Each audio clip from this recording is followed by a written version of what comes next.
So now I'm going to show you how to embed something on your blog via Scribd.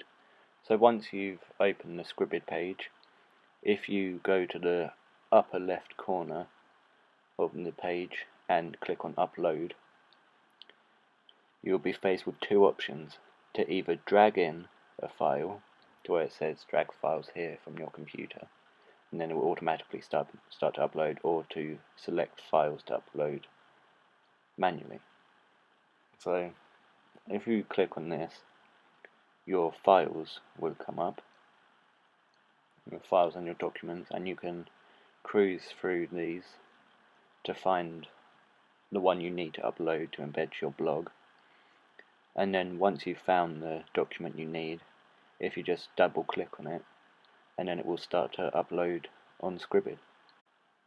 So whilst it's uploading, there are two things that you can see are required that you do. One being the title, and the second being the description. So if you just type in the title of the document, so question 3 evaluation, or just evaluation, and then you can just do the same for the description if you want, or you can be a bit more detailed, but it doesn't particularly matter. But once you've done that, if you go to the bottom right of the page,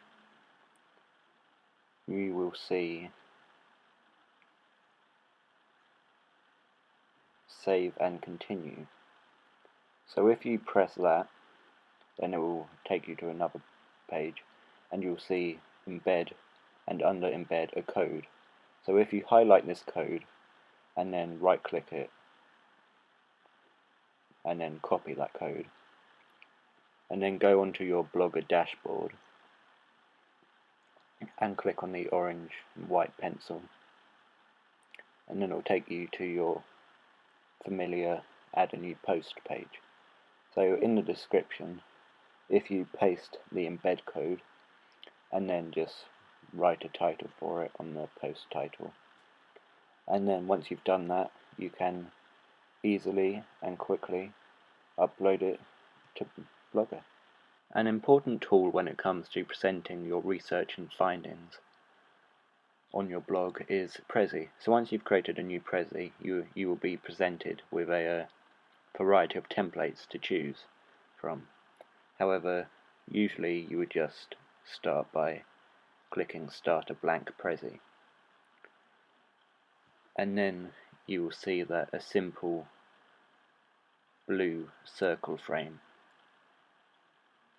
is present, and from there the first move would usually be to add some text. So if you double click in the Click to Add Text boxes, you can add a title for your presentation, you can add a subtitle, or you could start writing the main body of the presentation. And you can see at the top there are 3 buttons of what I just said: title, subtitle, and body. Now the style of the text will change depending on which one you choose. Now along from this on the right, there are also another more variety of buttons you can choose. You can make it smaller, or you can make it bigger. You can also play around with the color of the text. You can make it bolder, you can make it italics, and you can also change the positioning of the text. Now this helps to make your Prezi stand out and to attract a wider audience to your Prezi. Now to highlight text, if you click on Insert at the top and then scroll down and click Highlighter, you will be able to highlight specific text that you want to convey as more significant as others. Now if you click on Insert again, you can insert an image. So on the right side of your page, you will see that Prezi has now linked to Google Images. So at the bottom you will see recommended images, most probably images that you have previously used. But in the search bar, if you type in the name of the image that you want to come up, and then press search, once the images have been made available to you, you can click, hold and drag it into your Prezi. Now from here you can use the plus and the minus to make it bigger or smaller. You can make the hand tool. You can use the hand tool to move it around.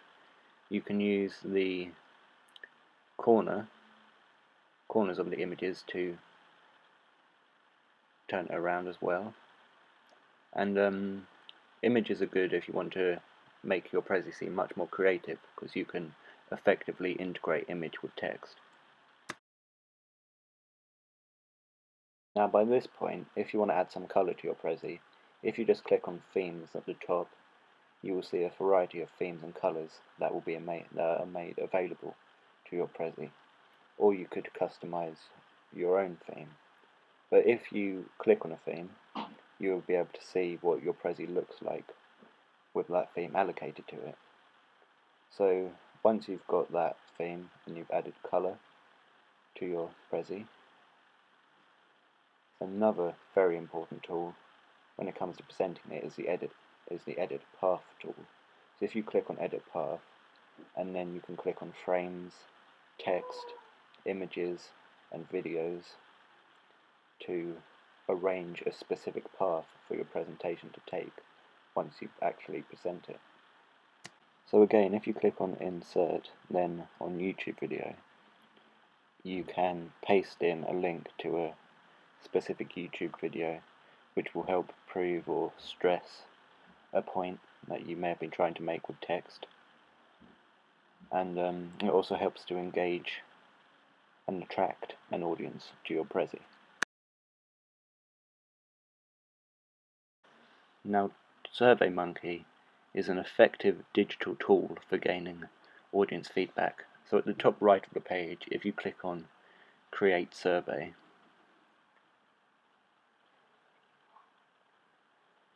then you can name your survey and select a category for it. If you want, you can also copy an existing survey or use an expert survey template. However, it's easy enough just to create your own one.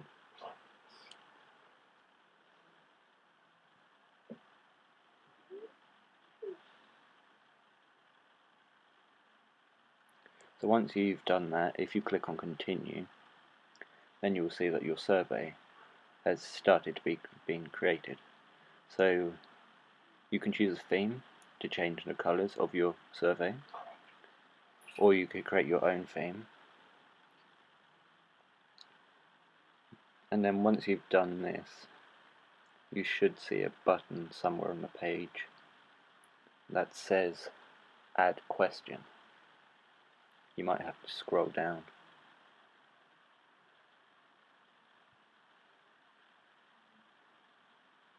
And once you find that button, if you click on Add Question, then you can type in or copy in your question, and SurveyMonkey is quite effective as it also gives you a list of recommended questions, which helps you if you're stuck for.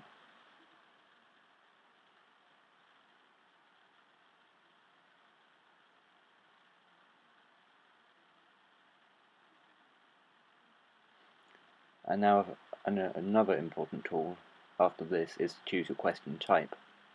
So from the list below you'll see a variety of question types. However, the two most commonly used by us would be the multiple choice or the comment essay box.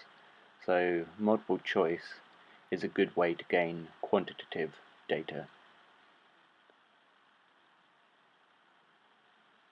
and you can choose how you want to display the format of the question, and you can type in the choices of the questions, which helps you to effectively gain statistical and numerical data. And then once you've done this, if you click on Save and Add Next Question,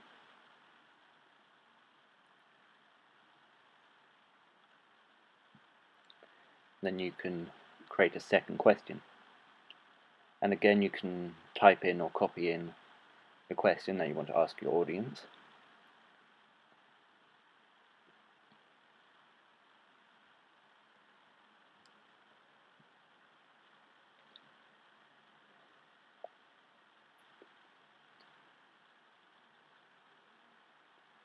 And then again below that you can choose another question type.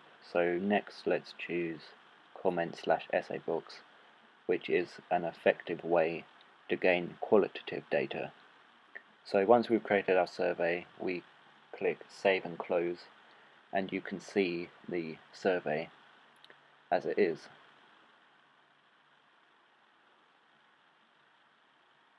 You can edit the question if you feel it's not quite up to the standard you want it to be. You can delete a question, you can copy a question if you want. But once you've created your survey, at the bottom right or the top right of the page, either or, if you click Send Survey, then you will be able to start gaining audience feedback. So SurveyMonkey offers a variety of ways to get this feedback. The most prominent for us being sending a web link either via Facebook or via email, or even creating our own website, perhaps putting it on our blog, for example. Now, SurveyMonkey is very good as it allows you to gain a lot of responses in a short amount of time.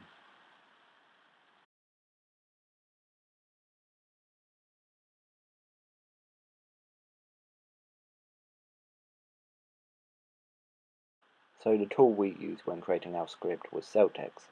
So once on Celtx, if you click on Create and then Screenplay, and then you can name the film you want to create. Now the good thing about Celtx is that things like measurements when it comes to the script have already automatically been encoded as industry conventions. So at the top left you will see a variety of options such as scene heading, character and dialogue, and all you have to do is start writing, as all the measurements and everything about the script have already been encoded into this very effective tool